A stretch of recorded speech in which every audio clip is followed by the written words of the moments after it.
আসসালামু আলাইকুম বন্ধুরা, সবাই কেমন আছেন? আশা করি ভালো আছেন। মার্কেট থেকে একটি ব্রেকিং রেজিস্টার নিয়ে আসছে। এটি হচ্ছে ওভারহিট কেরেনের ইলেকট্রোম্যাগনেট প্যানেলের ব্রেকিং রেজিস্টার।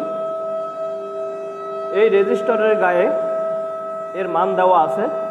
আপনারা দেখতে পাচ্ছেন এখানে 49.5 ওহম প্লাস মাইনাস 5%, মানে 5% টলারেন্স আছে, কম বেশি হতে পারে।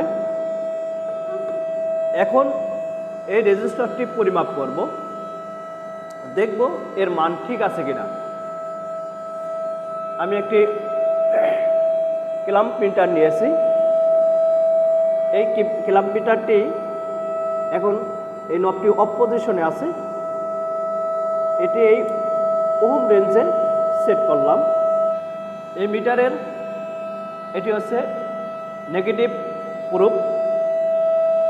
এটি এই রেজিস্টারের এক প্রান্তে ধরব এবং পজিটিভ প্রুফ এই রেজিস্টারের অপর প্রান্তে ধরছি। আপনারা দেখতে পাচ্ছেন এখানে মান দেখাচ্ছে 49.3 ওহমস, অর্থাৎ এই রেজিস্টারের গায়ে লেখা আছে 49.5 ওহম, আবার টলারেন্স আছে 5%। কিন্তু এখানে তেমন কোনো পার্থক্য নাই, মাত্র 0.2 ওহমস কম আছে। এই যে নেম প্লেটে যা লেখা আছে এর সাথে আমরা যে পরিমাপ করলাম মোটামুটি ঠিক আছে।